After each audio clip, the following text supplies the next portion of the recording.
In the bustling heart of a city that never slept, there was a man named Alex. At 35, he had a steady job as a graphic designer in a sleek office tower.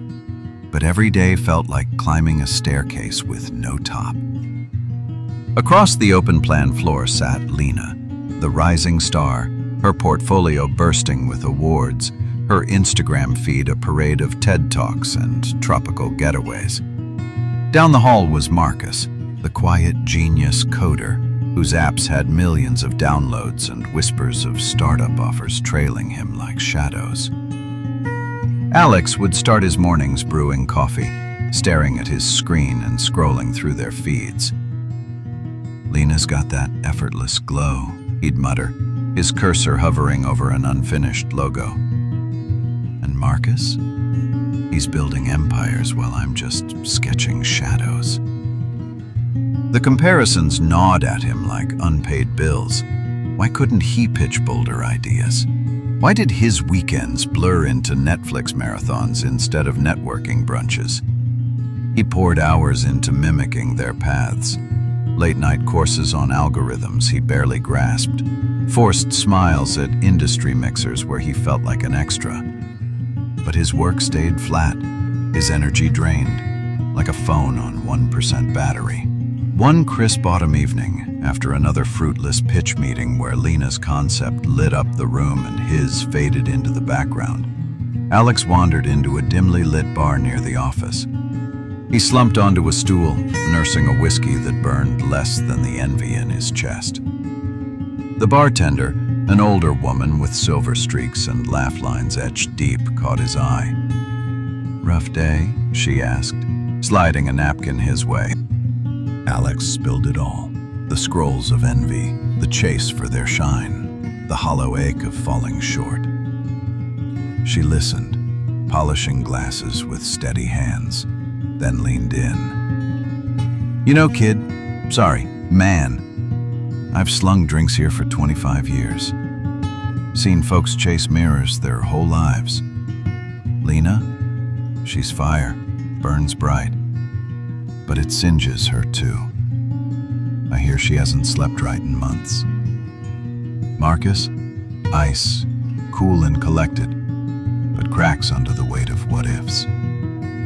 You're the steady flame, the one that warms without scorching." He frowned, swirling the amber liquid. "But what if steady's just settling?" She chuckled, low and knowing. "Settling's what you make it. Stop echoing their steps.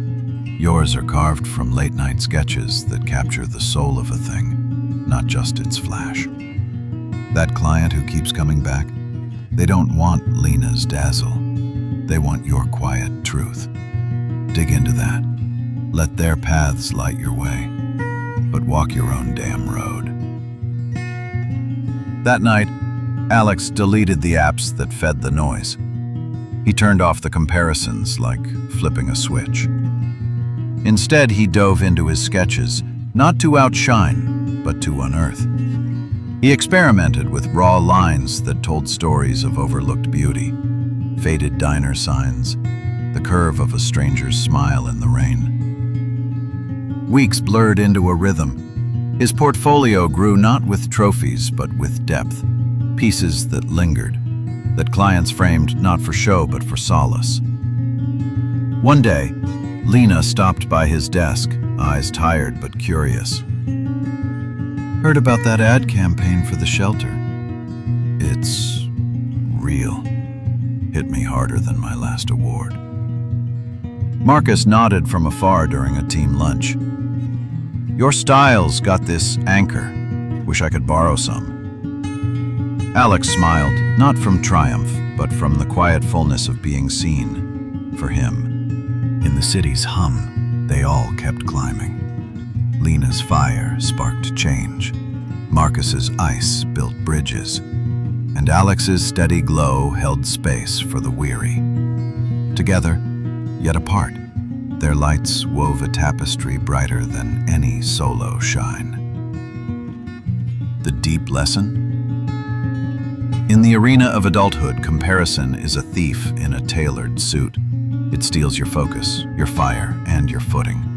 It's the voice whispering that your unfinished chapter is lesser than their glossy epilogue. But truth cuts sharper.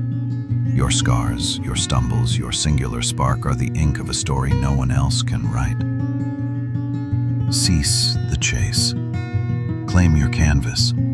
Forge ahead not to eclipse others, but to illuminate the path only you were meant to tread.